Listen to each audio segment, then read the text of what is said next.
Halo, selamat pagi teman-teman. Assalamualaikum warahmatullahi wabarakatuh. Jumpa lagi dengan saya Adam Bahtiar Mulahela dalam tutorial Sales Rekayasa Perangkat Lunak di sesi ketiga, yaitu seri pengembangan cepat perangkat lunak, di mana seri sebelumnya adalah tentang model-model pengembangan perangkat lunak. Seri ini merupakan lanjutan dari seri sebelumnya yang membahas bagaimana perangkat lunak itu dikembangkan dengan cara-cara yang tradisional, dengan model-model yang tradisional seperti model TLC, model viral ataupun model prototype dan model-model yang lain. Nah, di pengembangan cepat ini kita akan melihat bagaimana pengembangan perangkat lunak itu dikembangkan dengan cara yang lebih cepat dengan mementingkan yang pertama adalah bagaimana kepuasan pelanggan bisa tercapai. Oke, kita lanjutkan. Oke, saya awali eh, pembicaraan kita atau materi kita hari ini itu tentang sebuah quote yang disampaikan oleh Ken Black. Ken Black ini adalah seorang rekaysawan perangkat lunak atau seorang pengembang perangkat lunak yang kemudian pada tahun 2004 itu mencetuskan satu metode baru dalam pengembangan perangkat lunak yang kita sebut sebagai pengembangan cepat atau kalau dalam bahasa Inggris disebut sebagai agile model atau agile method atau metode agile. Agile dalam bahasa Inggris bisa disebut sebagai kecepatan atau ketangkasan atau metode yang lebih ringkas atau lebih tangkas dalam mengembangkan. Saya mulai dengan quotes dari Ken Beck yang menyatakan bahwa we are uncovering better ways of developing software by doing it and helping others do it. Through this work, we have come to value individuals and interaction over process and tools, working software over comprehensive documentation, customer collaboration over contract negotiation, responding to the change over following a plan. That's it. Well, there is value in the items on the right. We value the item on the left more. Itu kata-kata dari Ken Beck.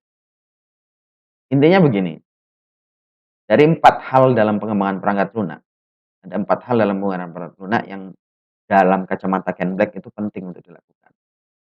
Yang pertama adalah Ken Black menyatakan bahwa individual skill atau kecakapan individu dalam tim serta interaksinya itu lebih penting menurut Ken Beck dibanding dengan proses dan tools, dibanding dengan proses dan perangkat dalam pengembangan perangkat.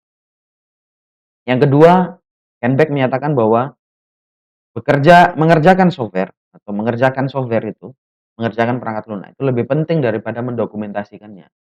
Jadi mendokumentasikan itu bisa dianggap satu hal yang bisa dikerjakan berikutnya, sementara mengerjakan software-nya itu lebih penting. Kemudian yang ketiga adalah customer collaboration, artinya kolaborasi customer atau kolaborasi pelanggan dengan kita sebagai pengembang, itu jauh lebih penting daripada hubungan kita dengan pelanggan itu hanya sebatas kontrak negosiasi. Dan yang terakhir, Ken Beck menyatakan bahwa merespon atau menjawab perubahan dalam yang disampaikan oleh pelanggan itu jauh lebih penting daripada hanya sekedar mengikuti rencana yang sudah digariskan. Artinya teman-teman bahwa Ken Beck ingin menyatakan bahwa 4 hal yang di sebelah kiri, ini 4 hal yang di sebelah kiri, itu jauh lebih penting dalam pengembangan cepat dibanding dengan yang di sebelah kanan.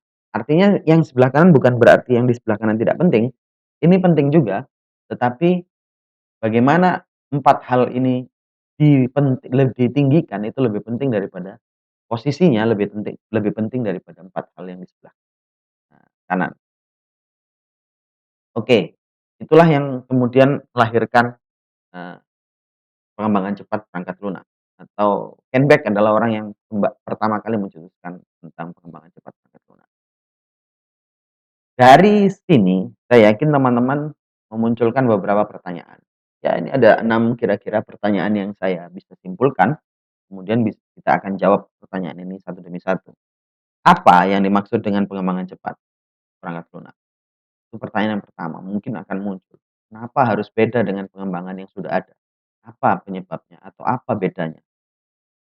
Pengembangan cepat perangkat lunak itu sebenarnya menggabungkan sebuah falsafah dan serangkaian tuntutan dalam pengembangan. Jadi menggabungkan satu falsafah. Falsafah tersebut apa? Falsafah tersebut adalah bagaimana mengupayakan kepuasan pelanggan itu lebih tinggi daripada ya apapun. Jadi ketika kita mendeliver perangkat lunak kepada pelanggan, ketika pelanggan mendapat kepuasan atau satisfy dengan apa yang kita berikan, itu jauh lebih penting derajatnya atau prioritasnya ketimbang apapun dalam proses pengembangan perangkat lunak. Nah, untuk mengupayakan, falsafah tersebut, maka mengantar perangkat lunak itu, mendeliver perangkat lunak itu kepada pelanggan, itu harus cepat, supaya mereka bisa cepat merasakan apa yang mereka inginkan bangun.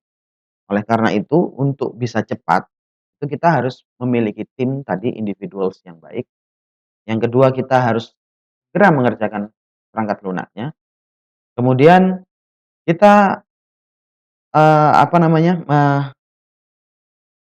menekankan kepada analisa dan perancangan yang baik, sehingga tercipta komunikasi antara pelanggan dengan, pengembang, sehingga produk yang ingin dihasilkan itu di-deliver dengan lebih cepat. Itu yang pertama, untuk menjawab apa yang dimaksud dengan pengembangan cepat. Pengembangan cepat itu adalah proses yang dikembangkan dengan cara cepat, dalam pengembangan perangkat lunak yang awalnya lama, butuh waktu berlama-lama, kemudian dipersingkat dengan cara baru, yaitu metode baru yang kemudian ujungnya adalah mampu memberikan kepuasan kepada pelanggan. Yang kedua adalah siapa yang melakukan pengembangan cepat ini. Nah, bedanya dengan pengembangan tradisional, ketika ditanya siapa, dalam pengembangan tradisional itu semua proses pengembangan perangkat lunak itu dilakukan oleh tim pengembang. Sementara keterlibatan minim dengan keterlibatan, pelanggan. Di pengembangan cepat itu yang kita lakukan adalah melakukan serangkaian, eee, menyusun satu tim pengembang perangkat lunak, yang tim tersebut terdiri dari stakeholder perangkat lunak. Nah, siapa saja stakeholder itu? Salah satunya adalah pelanggan. Keterlibatan pelanggan yang lebih dominan dalam pengembangan perangkat lunak, itu akan menghasilkan perangkat lunak yang lebih cepat untuk di-deliver kepada pelanggan. Dibanding keterlibatannya hanya di depan saja. Jadi, di metode ini atau pengembangan cepat ini, keterlibatan penuh seorang pelanggan itu dibutuhkan untuk mempercepat proses pengembangan perangkat lunak. Nah, mengapa proses ini perlu dilakukan, proses pengembangan cepat perlu dilakukan, karena setiap proses bisnis itu mengalami satu pengembangan yang sifatnya ketidakpastiannya lebih tinggi. Artinya kadangkala sudah ditetapkan prosesnya A, tiba-tiba proses itu berubah menjadi B, atau berubah menjadi C, dan berubah demikian cepat. Nah, apabila satu perangkat lunak tidak dikembangkan dengan cara yang tradisional, efeknya adalah ketika terjadi pengembangan atau perubahan-perubahan, maka software tersebut atau perangkat lunak tersebut tidak mampu mengikuti perubahan tersebut. Nah, dengan pengembangan cepat, setiap terjadi perubahan itu, maka pengembangan bisa dilakukan dengan cepat juga, mengikuti perubahan-perubahan proses bisnis yang ada. Lalu apa langkah-langkah? Yang keempat adalah apa langkah-langkah yang perlu dilakukan dalam pengembangan cepat perangkat lunak. Secara kerangka kerja, aktivitas pengembangan perangkat lunaknya tetap seperti apa yang ada di dalam, metode-metode tradisional. Dimulai dengan komunikasi atau analisa kebutuhan, kemudian perencanaan, pemodelan, konstruksi, dan yang terakhir adalah penyerahan perangkat lunak tersebut kepada pelanggan. Tapi ada yang berubah. Yang berubah adalah dalam proses di pengembangan model yang tradisional itu semua kebutuhan dicakup dalam satu tempat. Sementara di dalam sini, kebutuhan itu hanya dibagi menjadi kebutuhan yang kecil-kecil. Kemudian kebutuhan kecil-kecil itu baru dibentuk, dibangun. Setelah dibangun, di-deliver, dibangun, di-deliver, dibangun, di-deliver, begitu seterusnya. Jadi tidak semua kebutuhan diambil, lalu direkayasa, baru di-deliver, tidak. Jadi Kebutuhan dibagi-bagi menjadi bagian yang lebih kecil-kecil, kemudian setiap kebutuhan tersebut dikerjakan, diuji, dianalisis, kemudian di-deliver, begitu seterusnya, sehingga mencapai satu pengembangan yang lebih cepat. Artinya, pengguna itu lebih cepat menggunakan aplikasinya dibanding dengan misalnya semua kebutuhan diselesaikan dalam waktu yang sama, waktu yang panjang, maka dia bisa juga panjang menerima software itu. Apa hasil kerjanya?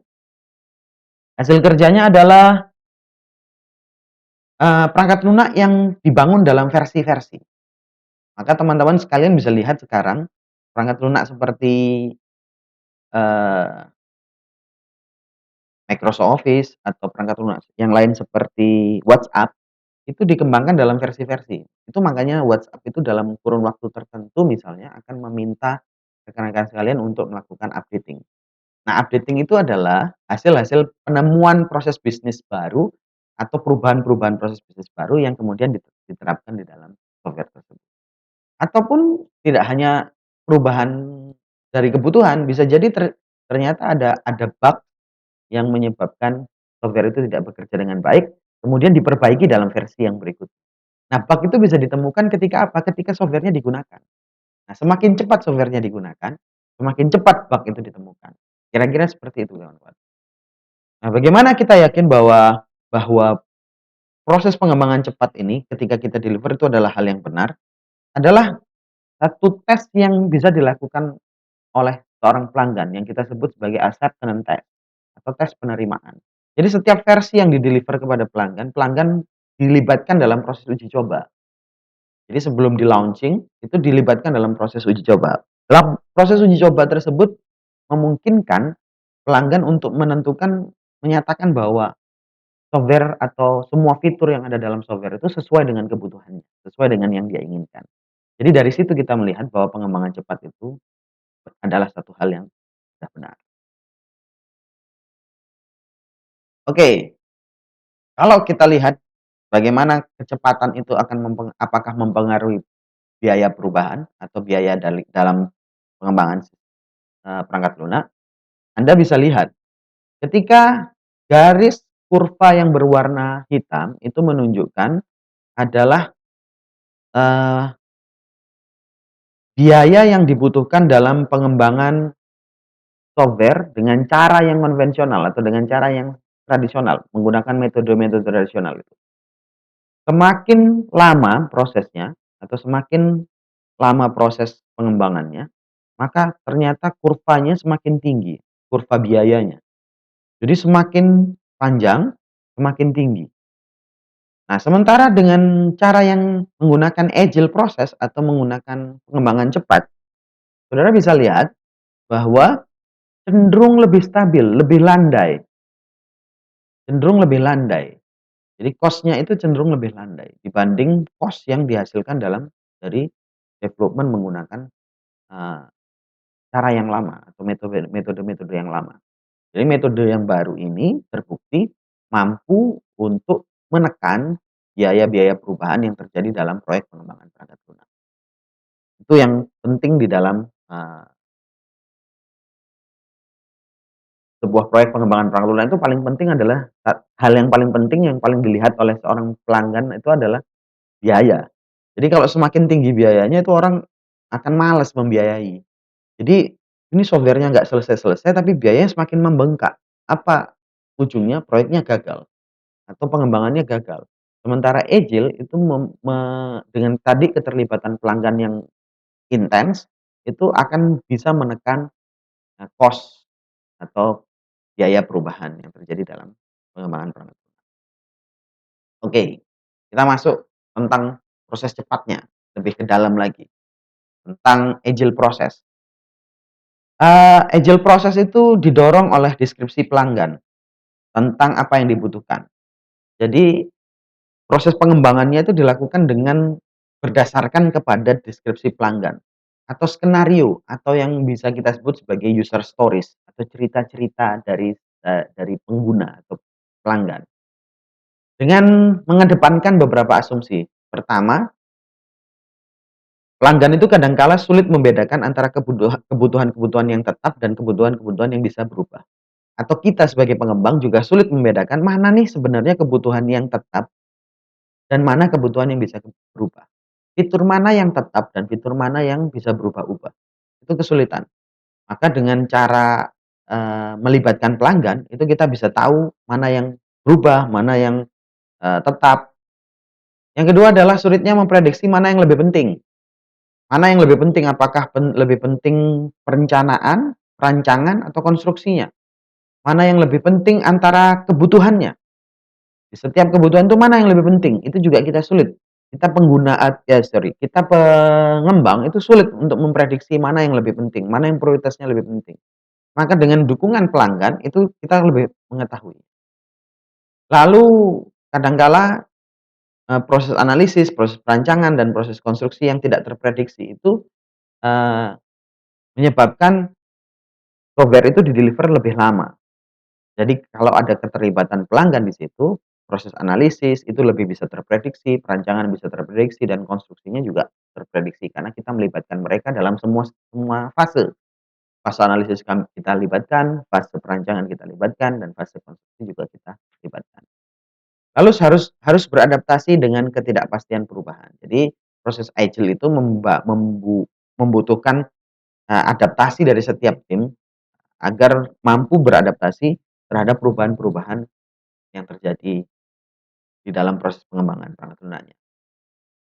Nah, memberikan proses agile itu juga memberikan peningkatan perangkat lunak dengan berupa mengirimkan prototipe, operasional atau bagian dari operating system untuk mengumpulkan umpan balik dari pelanggan sebagai adaptasi dari proses adaptasi. Jadi ketika kita merasa bahwa ada sesuatu, ada suatu, kebutuhan yang rumit, itu kita sementara kita tidak mengetahui apakah ini penting atau tidak penting, maka tim pengembang itu biasanya membuat sebuah prototipe yang dikembalikan kepada pelanggan untuk mendapatkan umpan balik.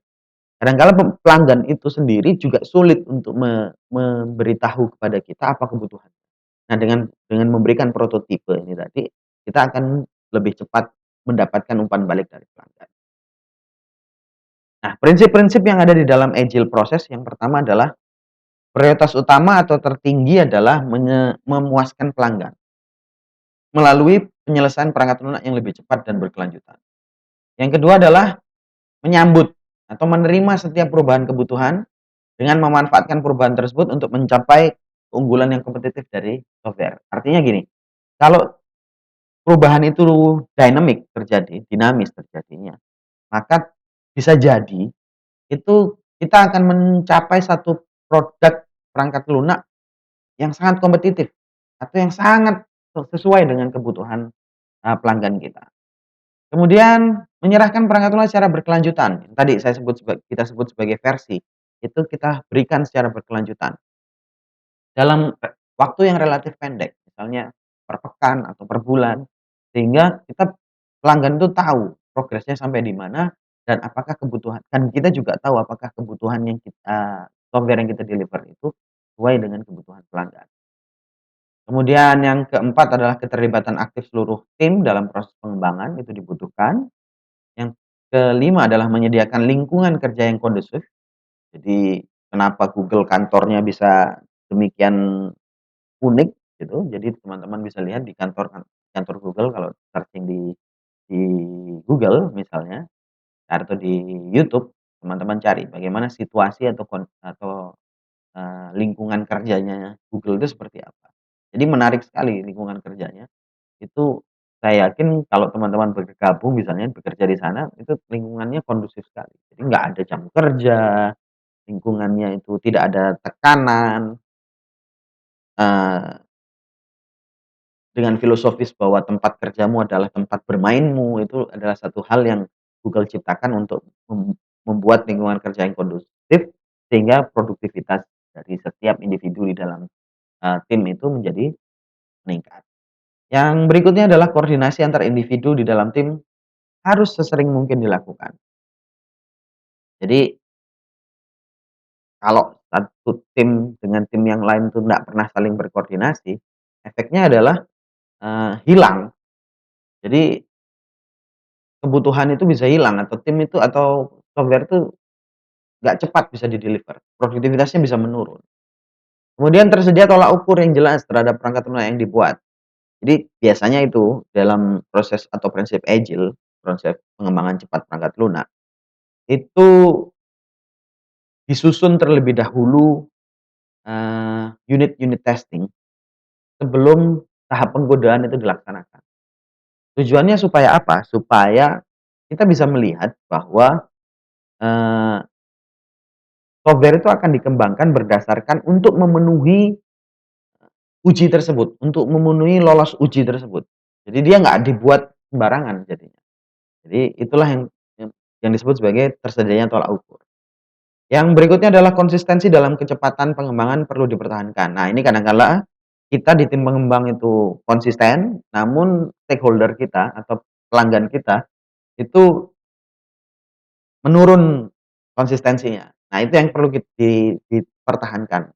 Menurunnya misalnya begini, kita ajakin lagi bertemu untuk melihat perubahan atau, melakukan tes penerimaan, itu pelanggan menurun. Pelanggannya malas atau, "Wah saya nggak bisa," atau dan lain-lain sebagainya. Itu juga sebagai, eee, hal yang perlu diperhatikan atau prinsip-prinsip yang perlu diperhatikan dalam agile proses. Berikutnya memastikan keunggulan teknis dan perancangan yang baik. Kita harus memastikan bahwa keunggulan yang kita teknis yang kita bangun itu adalah yang terbaik. Yang berikutnya adalah memaksimalkan jumlah pekerja yang tidak selesai, jumlah pekerjaan yang tidak selesai. Jadi kalau ada pekerjaan yang tidak selesai, kita maksimalkan supaya cepat diselesaikan. Yang berikutnya adalah arsitektur perangkat lunak harus muncul dari tim pengembang. Jadi kita memberi kebebasan, model perangkat lunak yang mau dikembangkan itu arsitekturnya seperti apa. Jadi tidak perlu ditekan. Jadi kita kembalikan kepada tim pengembang. Kenapa kita kembalikan kepada tim pengembang? Supaya mereka engage atau merasa, memiliki terhadap perangkat lunak yang akan dibangun. Yang terakhir adalah memastikan bahwa seluruh jadwal yang ditetapkan dipenuhi dengan baik. Itu yang paling penting. Jadi ada 3 hal, ada yang paling penting di dalam pengembangan perangkat lunak. Yang pertama adalah menetapkan ruang lingkup supaya perangkat lunak itu nggak kemana mana. Yang kedua adalah menetapkan biaya dari perangkat lunak. Yang ketiga adalah menetapkan jadwal. Nah, ketiga hal ini kemudian dibungkus oleh perangkat lunak kualitas perangkat lunak yang baik. Jadi ada 3 hal tadi yaitu ruang lingkup, jadwal, biaya, dan yang terakhir adalah kualitas perangkat lunak. Berikutnya, tentang faktor manusia yang ada di dalam, eee, pengembangan cepat perangkat lunak. Proses cepat itu membutuhkan penyesuaian dengan kebutuhan orang dan tim, bukan sebaliknya. Orang dan tim menyesuaikan, balik dengan kebutuhan. Jadi kebutuhannya apa, baru kita cari orangnya. Nah, fokus pada kemampuan dan bakat individu. Seperti yang disampaikan oleh Ken Beck tadi, di elemen pertamanya dia menyatakan bahwa proses dan tools itu nggak penting. Maksudnya dia bukan tidak penting sama sekali, tetapi tidak terlalu penting. Yang penting itu adalah kemampuan individu dan interaksi antar individu. Maka faktor manusia dalam tim pengembangan cepat itu sangat penting ada. Nah, ciri-ciri orang yang ada di dalam tim pengembangan cepat perangkat lunak itu apa? Orang-orang yang kompeten nomor satu, atau manusia yang kompeten, atau individu yang kompeten. Jadi kompeten sesuai bidangnya. Misalnya dia kompeten di bidang sistem analis, maka dia kompeten dalam bidang analis gitu. Yang kedua misalnya dia pada bidang testing, maka dia kompeten dalam bidang testing, dalam menyusun rencana tesnya, kemudian melakukan testingnya, kemudian memberikan masukan dari hasil tesnya, itu dia harus, eee, paham betul dan orang-orang yang memang individu yang memang fokus dan memang bisa di bidang itu atau kompeten di bidang itu. Kemudian fokus bersama. Fokus bersama itu artinya, menciptakan satu tujuan yang sama, antara semua tim itu tujuannya yang sama. Yang ketiga adalah kolaborasi. Kolaborasi adalah kemampuan tim, kemampuan individu itu berinteraksi dengan yang lain.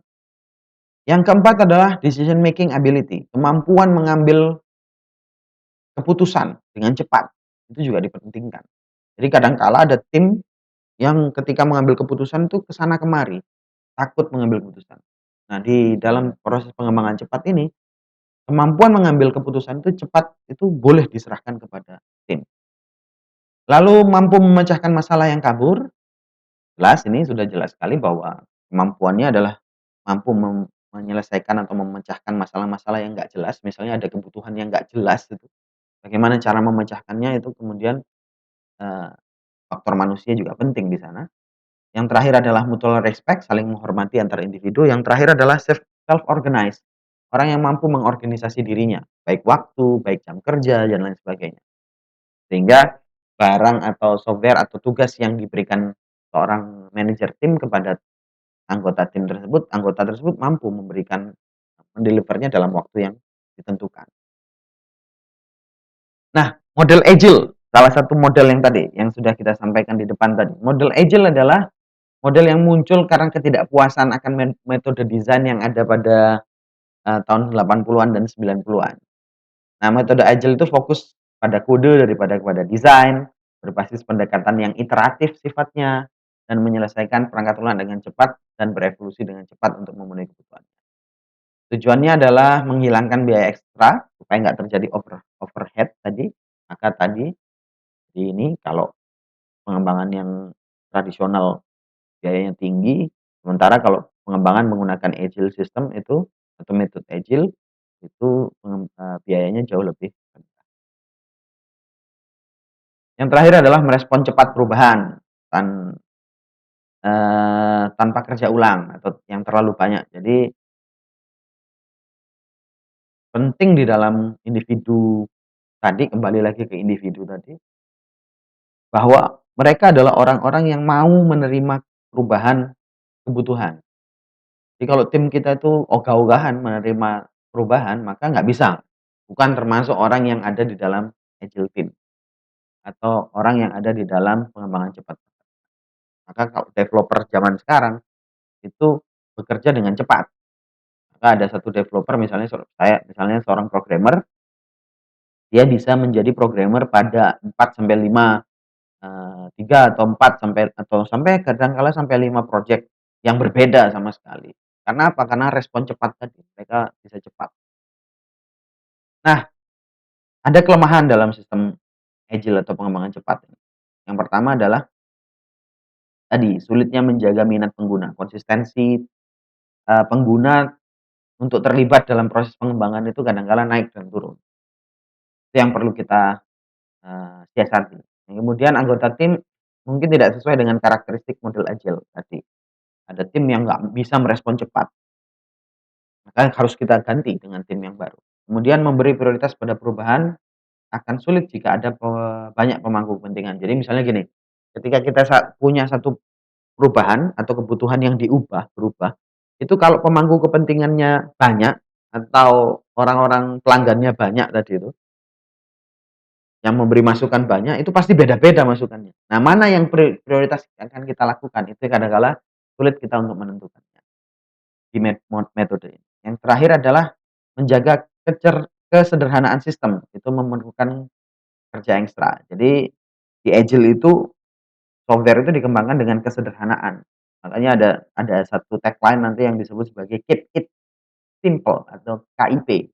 Jadi keep it simple. Jadi menjaga semua supaya sistem itu dikerjakan dengan cara yang simple. Nah, kontrak bisa menjadi masalah sama halnya dengan pendekatan iteratif. Nah, itu yang terakhir. Nah, ini bedanya pengembangan berbasis rencana dengan pengembangan berbasis, agile. Kita lihat ada step yang kemudian dilewati oleh pengembangan berbasis agile, yaitu requirement specification. Jadi ada requirement engineering, langsung design and implementation. Jadi ada satu step yang, dihapus di dalam pengembangan agile atau tidak dilakukan. Juga self iteratif di antara masing-masing ini juga dihilangkan di dalam agile. Jadi saya jelaskan, kalau plan driven itu atau, pengembangan berbasis rencana, itu sebenarnya Dilakukan yang pertama kali adalah analisa kebutuhan, kemudian dari analisa kebutuhan dibangun dokumen spesifikasi, dokumen kebutuhan spesifikasi kebutuhan. Dari dokumen itu baru didesain dan implementasi. Baru hasil dari sini kemudian terjadi perubahan, requirement change request. Jadi ada request perubahan, requirement. Setelah perubahan itu langsung dibuat dokumennya lagi. Nah, ini yang proses ini yang lama. Nah, ini proses ini yang dipangkas. Proses mendokumentasikan ini yang dipangkas di dalam pengembangan agile. Maka tadi disebutkan, working software itu jauh lebih penting dibanding dengan mendokumentasikan software-nya.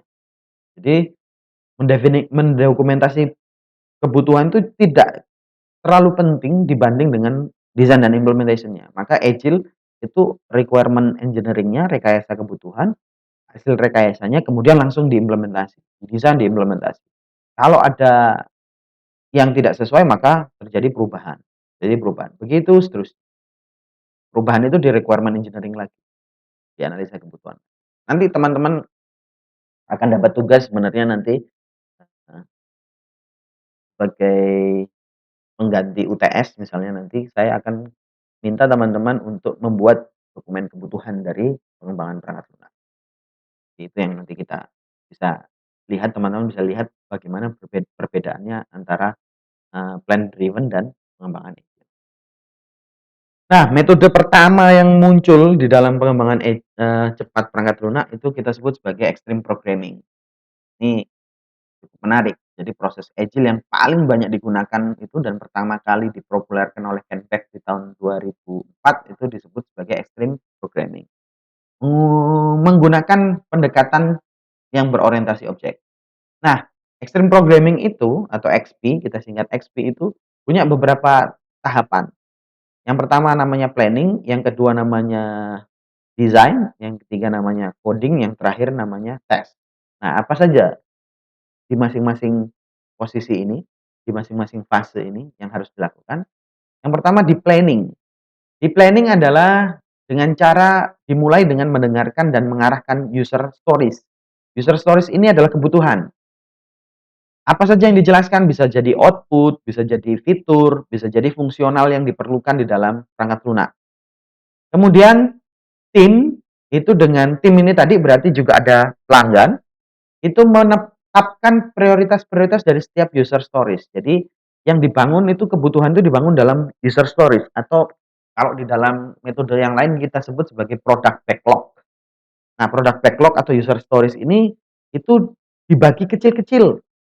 Jadi halnya yang kecil-kecil. Jadi fungsionalitasnya, fiturnya, outputnya itu dipecah-pecah. Baru kemudian tim menilai prioritasnya dan menentukan biayanya.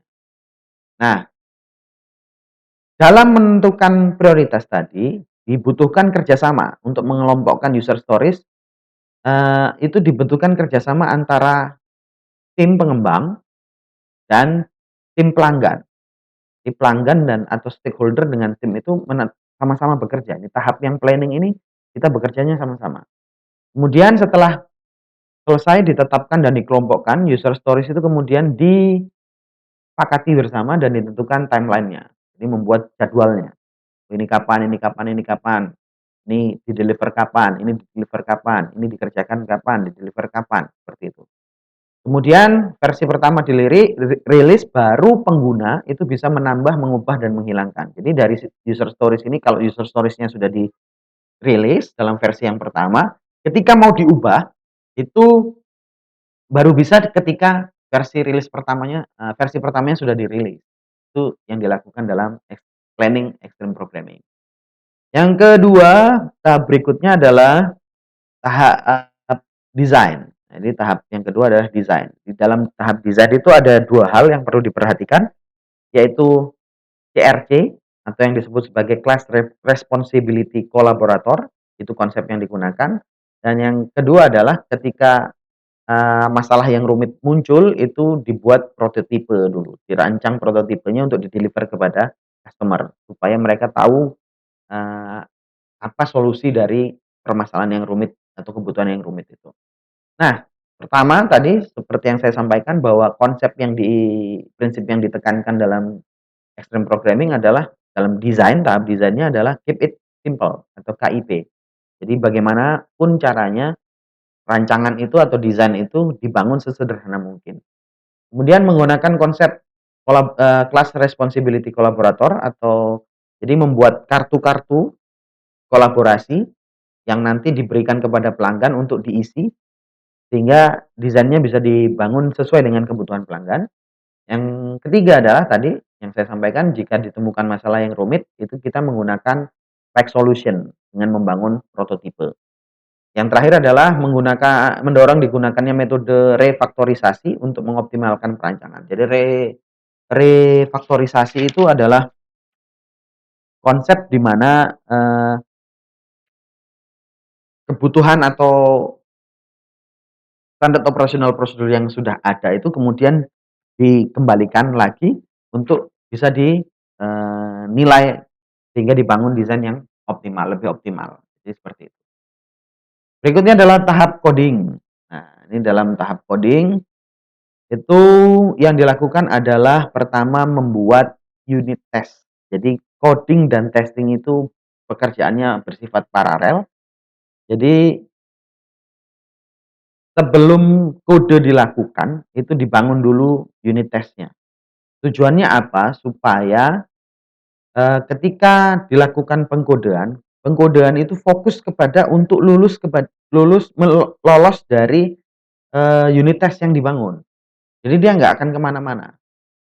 Nah, yang kedua di dalam tahap kode itu digunakan konsep pair programming. Diterapkan untuk satu user stories. Tujuannya adalah pair programming itu adalah supaya pemahaman terhadap user stories itu tidak hanya dipahami oleh satu orang, tapi dipahami juga oleh programmer yang lain, sehingga mereka bisa berkolaborasi dalam menyelesaikan user stories. Yang terakhir adalah tahap tes, walaupun dia sifatnya paralel pekerjaannya antara coding dengan tes, tapi hanya di bagian unit testnya saja.